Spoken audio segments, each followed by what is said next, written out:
صدیق دے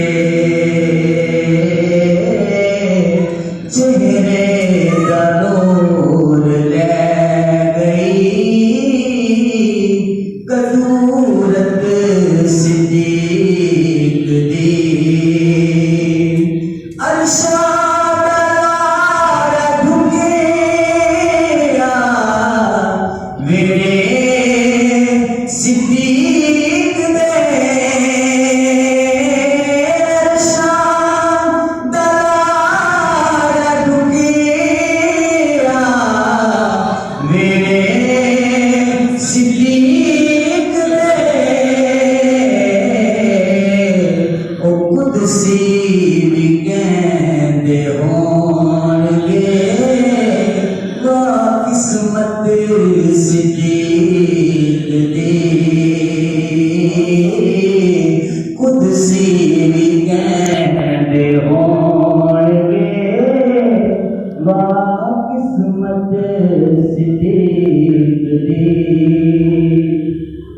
اللہ تبارک و تعالی رب العزت کی حمد اور ثنا کے بعد ہماری خوش نصیبی کہ اللہ تبارک و تعالی نے ایک مرتبہ پھر ہمیں جمعہ المبارک کی ساعتیں عطا فرمائیں۔ تعالیٰ کی لاغیب کتاب قرآن مجید قرآن رشید میں سے ایک آیت مقدسہ پڑھنے کا شرف حاصل کیا ہے، جس میں اللہ تبارک و تعالی رب العزت ارشاد فرماتا ہے والذی جاء بالصدق وصدق بہ اولئک هم المتقون، کہ وہ ذات جو سچ کو لے کر آئی اور جس نے اس کی تصدیق کی، اولئک هم المتقون، یہی وہ لوگ ہیں کہ جو متقی پرہیزگار ہیں۔ اب اس آیت مقدسہ کے اندر ایک وہ ذات ہے کہ جس کا ذکر کیا گیا کہ وہ سچ کو لے کر آئی، اور دوسری وہ ذات ہے کہ جس نے اس سچ کی تصدیق کی۔ اب ہمیں پتہ یہ کرنا ہے، معلوم یہ کرنا ہے، دیکھنا ہے کہ سچ کو لے کر آنے والے کون ہیں اور تصدیق کرنے والے کون ہیں۔ تو تمام مفسرین کرام نے یہ بات لکھی ہے کہ نبی علیہ السلام اتنا بڑا دین لے کر آئے، حضور علیہ السلام جو قرآن لے کر آئے وہ بھی سچ ہے، اور جو شریعت لے کر آئے وہ بھی سچ ہے، اور نبی علیہ السلام کا خود دنیا میں تشریف لانا یہ بھی حق اور سچ ہے۔ یا ایھا الناس انی رسول اللہ، نبی علیہ السلام کے بارے میں اللہ کا قرآن کہتا ہے کہ اے لوگوں، یہ جو پیارا رسول ہے یہ تمہارے تمام لوگوں کی طرف جو ہے یہ اللہ کا رسول بن کر آیا ہے۔ تو ہمیں پتہ یہ چلا کہ سچ لے کر آنے والی ذات جو ہے وہ ہمارے پیارے آقا علیہ السلام ہے، اور جس ہستی نے اس کی تصدیق کی ان سے مراد حضرت ابو بکر صدیق ہیں، اور حضرت صدیق اکبر رضی اللہ تعالیٰ عنہ آپ نبی علیہ السلام کے وہ یاد ہے کہ جو سفر و حضر میں اور تنہائیوں میں بھی نبی علیہ السلام کے ساتھ رہا کرتے تھے، اور آپ بچپن ہی سے آپ نے کوئی جو ہے وہ نہ شریعت کے خلاف کام کیا اور نہ اللہ تبارک و تعالیٰ کو ناراض کرنے والا کوئی کام کیا، نہ آپ جوا کھیلتے تھے۔ جو زمانہ جاہلیت میں یہ بےہودہ قسم کے رسومات جو ہیں یہ مشہور تھی، لوگ جوا کھیلا کرتے تھے، شراب پیا کرتے تھے، تو آپ نہ کبھی شراب کے نزدیک گئے اور نہ آپ نے جوا کھیلا،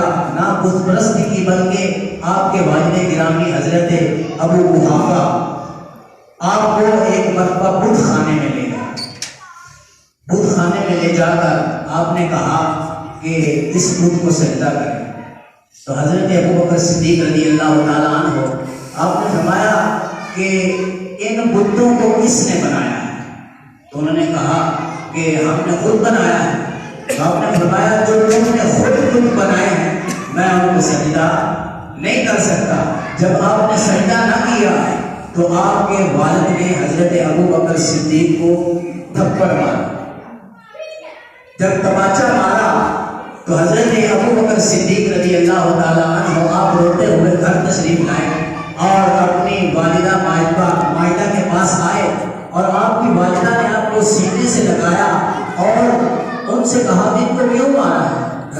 ابو حافہ سے. تو حضرت ابو حافہ کہنے لگے کہ میں نے اسے کہا کہ خود کو سجدہ کرو اور اس نے سجدہ نہیں کیا. تو آپ کی والدہ نے فرمایا کہ آئندہ سے ان کو آپ نے مارنا نہیں، کیونکہ جب یہ پیدا ہوئے ہیں تو میں نے یہ آواز سنی تھی کہ یہ جو اللہ کا آخری رسول آئے گا اس کا صحابی بنے گا. تو یہ گھٹنوں کو سجدہ آپ کے ماننے سے کبھی بھی نہیں کرے گا، کیونکہ حضرت ابو بکر صدیق کو اللہ تبارک و تعالی نے اپنے محبوب کے لیے چن لیا ہوا ہے.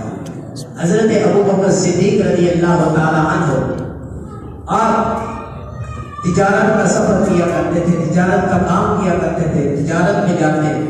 تو نبی علیہ الصلوۃ والسلام بھی تجارت کیا کرتے تھے. تو دونوں جو ہے وہ تجارت میں جو ہے ایک دوسرے کے دوست بن گئے.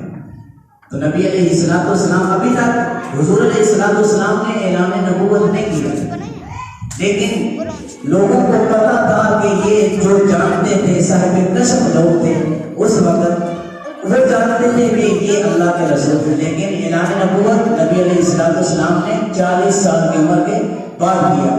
تو حضرت ابو بکر صدیق رضی اللہ تعالیٰ عنہ ایک مرتبہ سفر سے واپس تشریف لا رہے تھے. تو آپ ایک درخت کے نیچے لیٹ گئے. جب لیٹے تو آپ کو نیند آ گئی.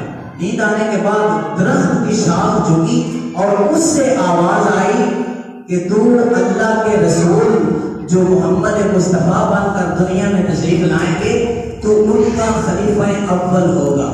تو حضرت ابو بکر صدیق اس خواب سے بیدار ہوئے اور اس درخت کی جو ہے وہ کہنے کی آواز سنی تو آپ فوراً مکہ کی طرف چل دیے.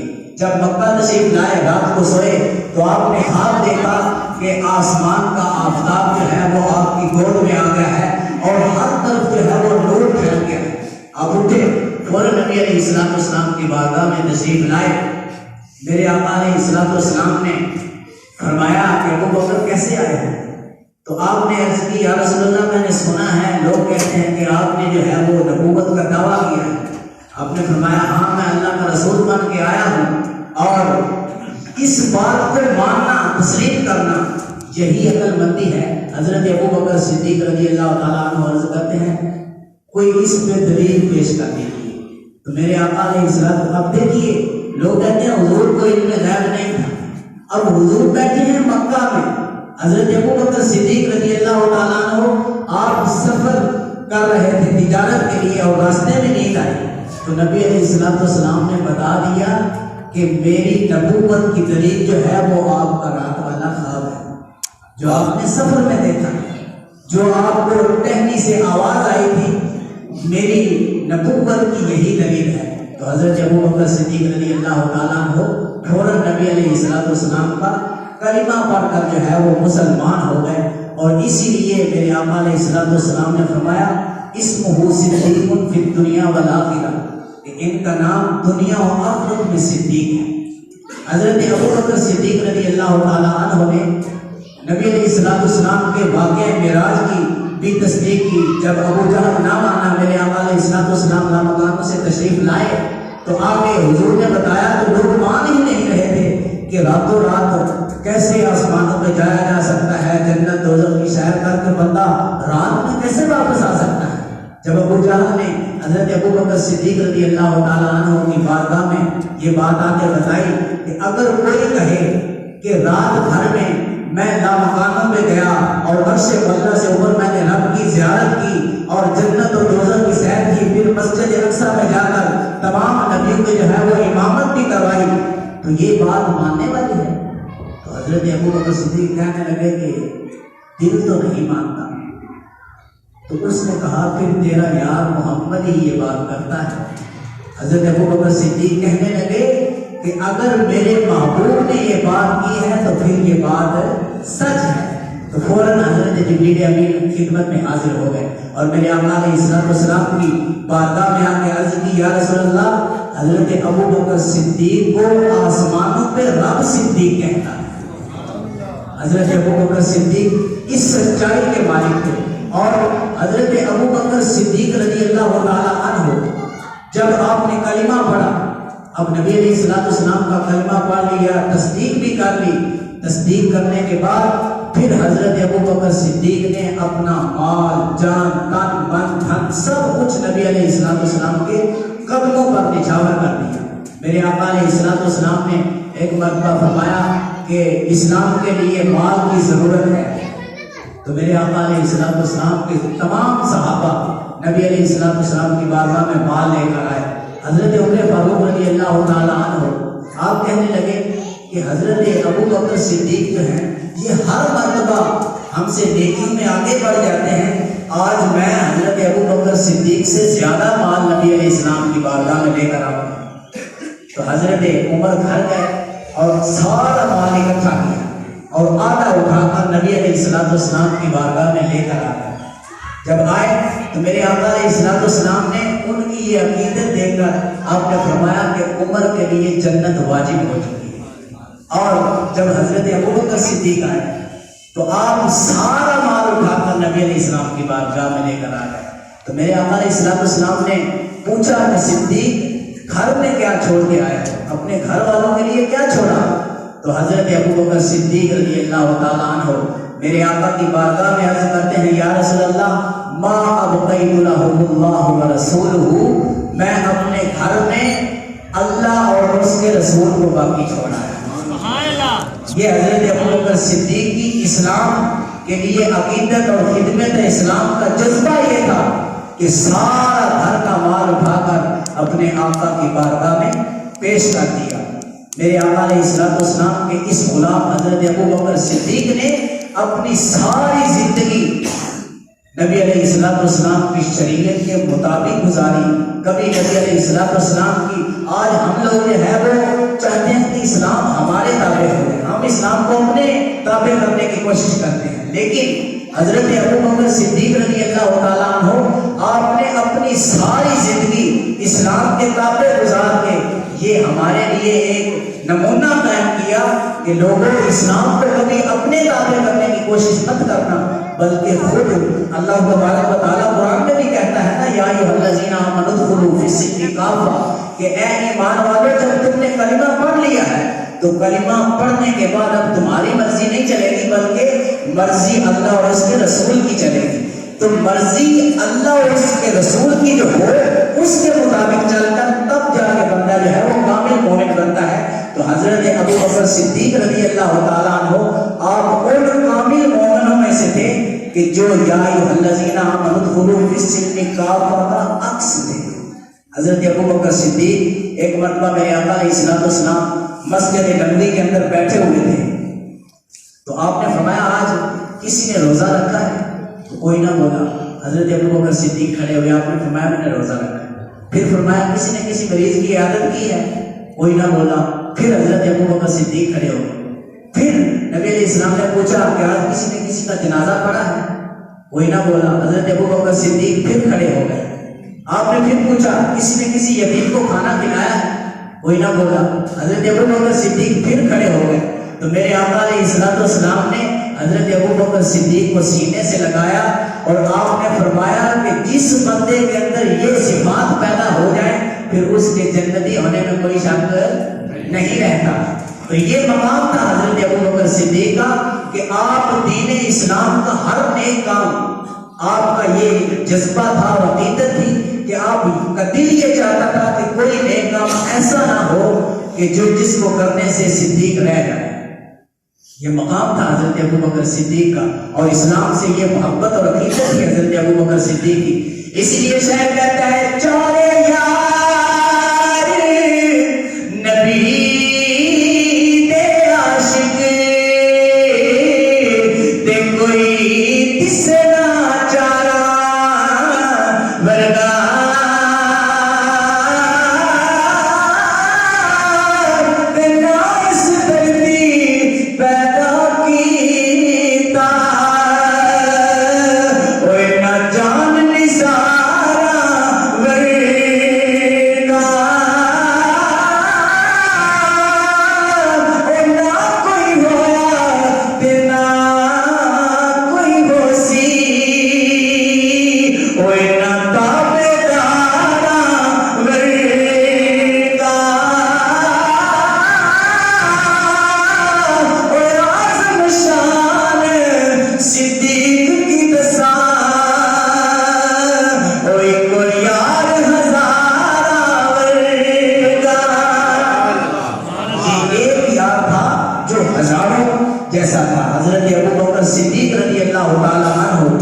آپ کا محبت رسول میں یہ مقام تھا کہ ایک مرتبہ میرے آقا علیہ السلام نے فرمایا کہ صدیق جاؤ، سنار سے یہ میری انگوٹھی ہے، اس کے اندر جو ہے نا جو نگینہ ہے اس کے اوپر لکھوا کے لاؤ لا الہ الا اللہ۔ تو حضرت ابوبکر صدیق جب چلے تو آپ نے دل میں یہ خیال کیا کہ اللہ کے نام سے نبی علیہ السلام کا نام جدا ہو، یہ صدیق کی عقیدت گوارا نہیں کرتی۔ تو حضرت ابوبکر صدیق رضی اللہ تعالیٰ عنہ آپ جو سنار کے پاس گئے نا تو اس سے کہا کہ اس پہ کے اوپر لکھ دو لا الہ الا اللہ محمد رسول اللہ۔ حالانکہ نبی علیہ السلام نے کیا حکم دیا تھا کہ لکھوا کے لانا ہے لا الہ صرف الا اللہ، آپ نے محمد رسول پورا کلمہ لکھوا دیا۔ تو جب واپس آئے تو میرے آقا علیہ السلام نے دیکھا تو فرمایا صدیق تم نے یہ کیا کیا؟ تو حضرت ابوبکر صدیق رضی اللہ تعالیٰ عنہ آپ حضور کے بارگاہ میں عرض کرتے ہیں یا رسول اللہ میں نے کبھی اللہ کے نام سے آپ کا نام جدا دیکھا نہیں، اور صدیق کی عقیدت میں یہ گوارا نہیں کیا کہ میرے پیارے محبوب کا نام رب کے نام سے جدا ہو، اس لیے میں نے پورا کلمہ ہی لکھوا دیا۔ تو فوراً جبریل امین حاضر ہو گئے اور آ کے عرض کرتے ہیں یا رسول اللہ اللہ تبارک و تعالیٰ فرماتا ہے اس انگوٹھی میں ساتھ ابوبکر صدیق کا نام بھی لکھوائیے، کیوں؟ اس لیے کہ حضرت ابوبکر صدیق کی یہ عقیدت ہے کہ رب کا محبوب رب سے جدا نہ ہو، اور رب کی یہ عقیدت ہے کہ رب کے محبوب کا یار صدیق جو ہے وہ اپنے محبوب سے جدا نہ ہو۔ یہ حضرت ابوبکر صدیق رضی اللہ تعالیٰ عنہ کا محبت رسول میں دعا ہے کہ اللہ تبارک و تعالیٰ ہمیں بھی اپنے پیارے آقا سے ان صحابہ جیسی محبت کرنے کی توفیق عطا فرمائے۔ شاعر کہتا ہے مسلم ہے محمد سے